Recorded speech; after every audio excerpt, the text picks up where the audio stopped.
በስመ አብ ወወልድ ወመንፈስ ቅዱስ አሐዱ አምላክ አሜን። ሰላም እግዚአብሔር ምስ ኩላትኩም ይኹን ፍትዋት ስድራ ቤት። ንሕዚ እውን ከምቲ ናይ ልሙድ ናይቶም ሕልምኻትኩም ፍታሕ ሒዘ መፅእ ዘለኹ ብፍላይ ኣብቲ መሰንጀር ትፅሕፉለይ ኣሕዋተይን ኣሓተይ ግን ቁሩብ ይዝንጋዓኩም ከም ዘለኹ ብውሽጢ መስመር ትልእኹለይ ዘለኹም ማለት እዩ እሞ ይቕረታ ክሓተኩም ፈቱ ስለዘይጠዓመኒ እዩ ብኻሊእ ኣይኮነን እና ኣምላኽ ከም ዝፈቐዶ ክንገብር ኢና ክምልሰልኩም እየ ማለት እዩ ንክምልሰልኩም ክፍትን እየ ሕጂ ግን ኣብቲ ዩቱብ ዝፀሓፍኩምለይ ኣሕዋተይን ኣሓተይን ናትኩም እየ ሒዘልኩም መፅእ ዘለኹ ማለት እዩ እሞ ናብኦም ክንኸይድ ፈተና ይፍተን ብሕልሚ እሞ እቲ ፈተና ፈታኒ ድዩ መምህር ኩሉ ራይት ኤክሰለንት ኢሉስ ፅሒፍለይ እዩ ኣብ ናይ ስጋዊ ሂወት ክኸውን ይኽእል ኣብ መንፈሳዊ ሂወትኪ ዝተፈላለየ መሰናኽላት ይህልወኪ ወይ ከዓ ከም ዘለኪ ኮይኑ ግን ነቲ ፈተናታት ከም ትሰግርዮ እዩ ብፈተናስ ከም ዘይትወድቂ በቲ ዝመፅእ መከራ በቲ ዝመፅእ ነገራት ካብ ሃይማኖትኪ ይኹን ካብ ቃል ኪዳንኪ ይኹን ካብ ዝተፈላለየ ነገራት ከም ዘይትወድቂ ተስፋ ከም ዘይትቆርፂ ነቲ ፈተና ኩሉ ከም ትሓልፍዮ ወይ ከዓ ከም ትሰግርዮ እዩ ማለት እዩ። ሓሊመስ ካብ ሰማይ ሳንዱቕ ፀዲፉስ ርእሰይ ወቂዕኒ ከምልጥ ኢለ ይሃድም እሞ ናብ ዝኸድክዎ ኣርኪቡስ ርእሰይ ወቂዕኒ እዚስ እንታይ ይኸውን? ቀዳማይ ርኩሳት መናፍስቲ እዮም ዝወቕዑካ ዘሎ ብፍላይ እውን ናይ ኣየር ኣጋንንቲ ይበሃሉ ካብ ሰማይ ዝኾነ ነገር እናነጠበ ክወቕዓካ ከሎ ማለት እዩ እና እቶም ርኩሳት መናፍስቲ ኣእምሮኻ ከም ዝሓዙ የጨናንቑካ ከም ዘለዉ እቲ ርእስኻ የሕሙኻ ከም ዘለዉ ብመርዘን ብዝተፈላለየ ምክንያት ክኸውን ይኽእል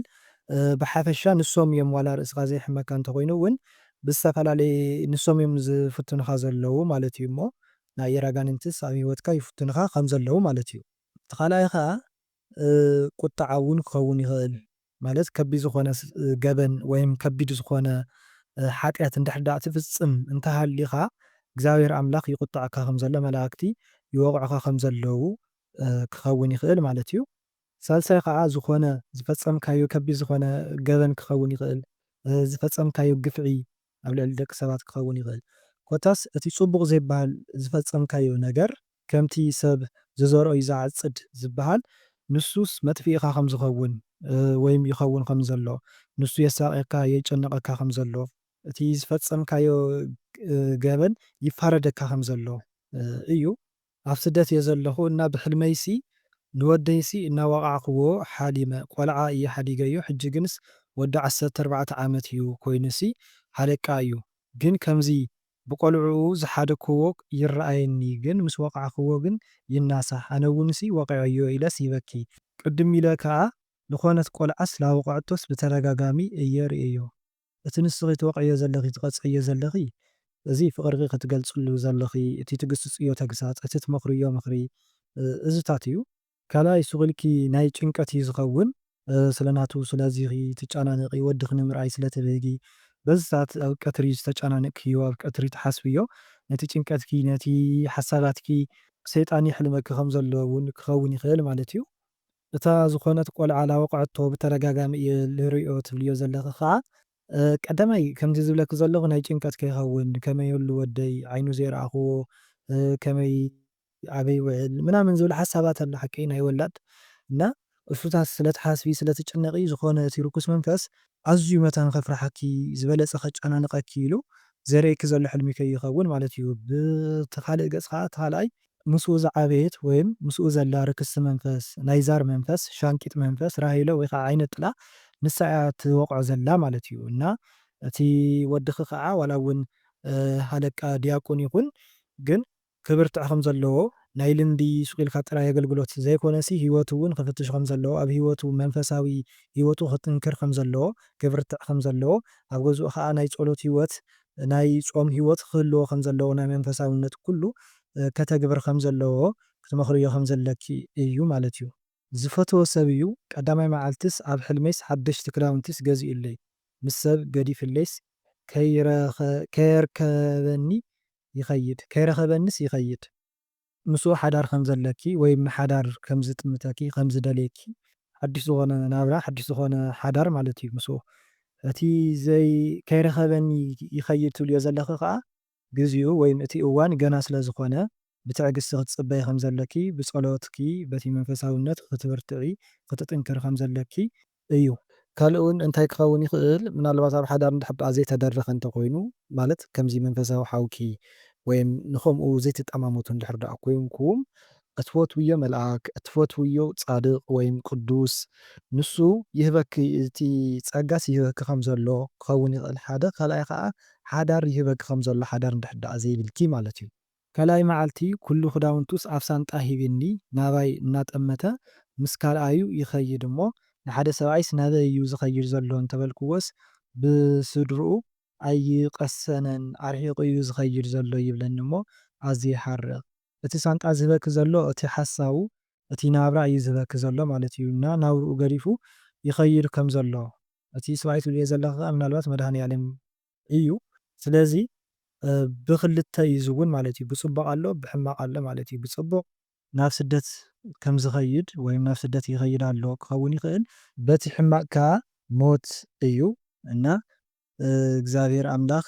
ብጸሎት ክትምሕፀኒ ከም ዘለኪ ክትሓትዮ ክትምሕፀንዮ ከም ዘለኪ ነቲ ሕልሚ ከዓ ንክቕይረልኪ ክትምሕፀንዮ ብፍላይ ከዓ ንቅዱስ ጊዮርጊስ ኣቦና ሊቀ ሰማዕታት ቃል ኪዳን ስለ ዘለዎ ሕልሚ ናይ ምቕያር ሕልመይ ቀይረለይ እናበልኪ ክትምሕፀንዮ መፅውዓ ክትገብሪ ከም ዘለኪ እዩ ማለት እዩ። ናይ ርኩስ መንፈስ ሕልሚ ንከይኸውን ከዓ መታ ንክትጨናነቂ ኢሉ ማለት እዩ ተስፋ መታ ንክትቆርፂ ኢሉ ዝሕልመኪ ዘሎ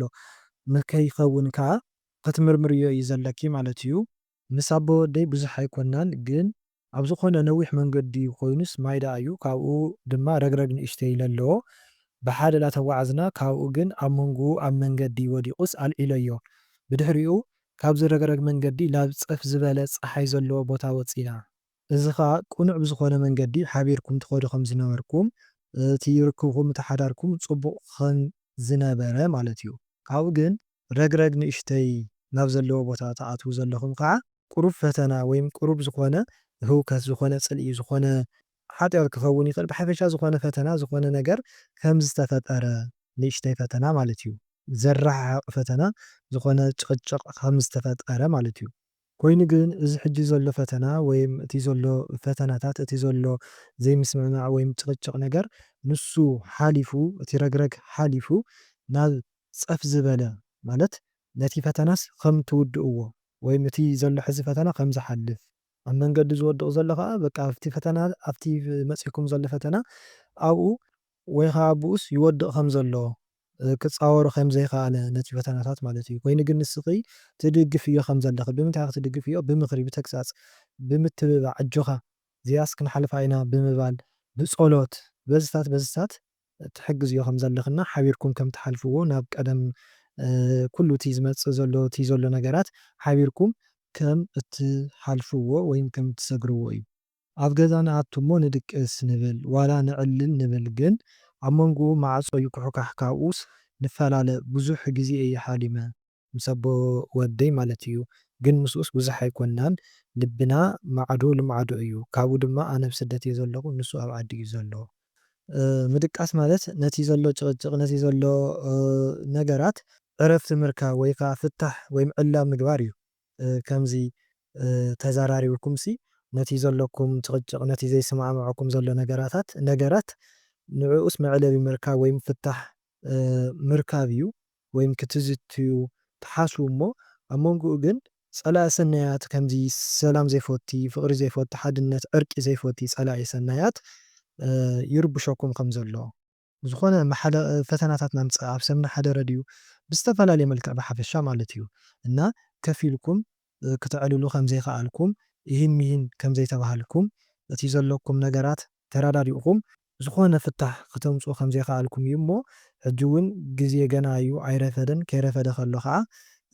ክትዛተዩ ከም ዘለኩም ነቲ ይህን ክትበሃሉ ከም ዘለኩም ነቲ ነገርኩም ከዓ ክትፈትሕዎ ከም ዘለኩም እዩ ማለት እዩ። ኣብ ዝኾነ በረኻ እናተጓዓዝኩስ ጫማይስ ይምንጠሰኒ ካብኡ ጥራሐይ እንዳኸድኩስ ዝኾነ ወዲ እንኪ ሸበጥ እንኪ ግን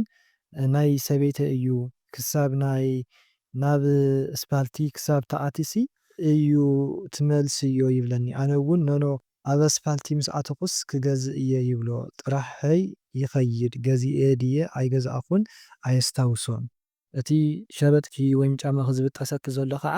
ምናልባት ሓዳር እንድሕር ዳ ሃልይኪ ሓዳር፣ ኣፍቃሪ እንድሕር ዳ ሃልይኪ ከዓ ኣፍቃሪ ነይርኪ ይኸውን እሞ እና ምስኡ ትበኣሲ ከም ዘለኺ ወይ ከዓ ከም ዝተፈላለኹም እዩ። ሽዑ ዝኾነ ሓዳር ናይ ሓዳር ሕቶ ከም ዝመፀኪ ወይም ናይ ኣፍቃሪተይ ኩኒ ዝብል ወይም ሕቶ ከም ዝመፀኪ ንስኺ ግን እቲ ሕቶ ዝሓተኪ ሰብ ከዓ ኣብ ርእሲ ሓዳሩ ሓዳር ከም ዝደሊ ወይ ከዓ ኣፍቃሪት እንዳሃለወቶ ንዓኺ ከም ኣፍቃሪት ይኹንኒ ይብለካ ከም ዘሎ ንስኺ ግን ክትቀበልዮ ከም ዘይከኣልኪ እዩ። ሽዑ ነቲ ፈተና ዝበዝሖ ነቲ በረኻ ዝኾነ ነቲ መሰናኽላት መሕለኽቲ ዘለዎ ቦታ ወዲእኺ ናብ እስፓልቲ ናብቲ ምቾት ዘለዎ ናብቲ ፅቡቕ ዝኾነ ሂወት ተኣትዉ ከም ዘለኺ ማለት እዩ። ብስጋ ይኹን ብነፍሲ እውን ክኸውን ይኽእል። ጫማ ገዚአ ድየ ኣይገዛእኩን ኣየስታውስን ወይም ኣይዝክሮን ትብልዮ ዘለኺ ከዓ ምናልባት ግዚኡ ገና ስለ ዝኾነ ክኸውን ይኽእል ማለት እዩ። ናተይ ሕልሚ ድማ መፅሓፍትና ደፍተር ኣብ ውሽጢ ጓጓይ ሒዘስ ካብኡ ከዓ እንጀራ ጥቕልል ዝበለ ዝኾነት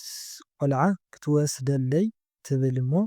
ይኸልኣ። እቲ መፅሓፍና ደፍተር ትብልዮ ዘለኺ ሓደ ትምህርትኺ ካልኣይ ከዓ እቲ ማሂደርኪ ናይ ሰማያዊ ማሂደርኪ ሒዝኪ ሃይማኖትኪ ሒዝኪ እንጀራ ንምርካብ ትጎይ ከም ዘለኺ ወይ ከዓ እንጀራ ትረክብ ከም ዘለኺ ማለት እዩ። ኮይኑ ግን እታ ዝኾነት ቆልዓ ትብልያ ዘለኺ ምናልባት ትፈልጥያ ዲኺ እንድሕር ዳኣ ትፈልጥያ ተኾንኪ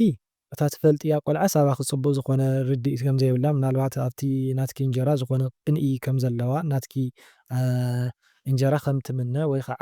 ዝኾነ ብዝኾነ መልክዕ እውን ክተሕድገኪ ከም ትፍትን እውን ክኸውን ይኽእል ማለት እዩ። ብዝተፈላለየ መልክዕ ብሓፈሻ እዚ ማለት ስለ ዘየድሊ እሞ ኣብ ጸሎትኪ ክትብርትዕ ከም ዘለኪ እንኳዕ እውን ዘይወሰደትልኪ እንኳዕ ከልኣኪያ ማለት እዩ። እና ብሓፈሻ ኣብ ጸሎትኪ በርትዒ ምሰብ ዝኾነ ቂም ጸላእትና ናትና ርኩሳት መናፍስቲ እዮም እምበር ምስ ደቂ ሰባት ዝኾነ ፅልኢ ዝኾነ ባእሲ የብልናን ማለት እዩ። ዘይትፈልጥያ ሰብ እንድሕር ዳኣ ኮይና ከዓ ርክስቲ መንፈስ ኣብቲ እንጀራኺ ኣብቲ በረኸትኪ ኣብቲ ዕድልኪ ዝተቐመጠት ወይም ክትወስደልኪ ትሓስብ መንፈስ ከም ዘላ እቲ ኣምላኽ ዝሃበኪ እንጀራ ማለት እዩ። ንኽንጅምር ዘለዓለና ጀሚሩ ከዓ ንዘፈፀመና ንልኡል ኣምላኽና ጎይታና መድሓኒትና ሎቱ ስብሐት መድኃኔ ዓለም ኢየሱስ ክርስቶስ ክብርን ምስጋናን ይኹን ኣሜን።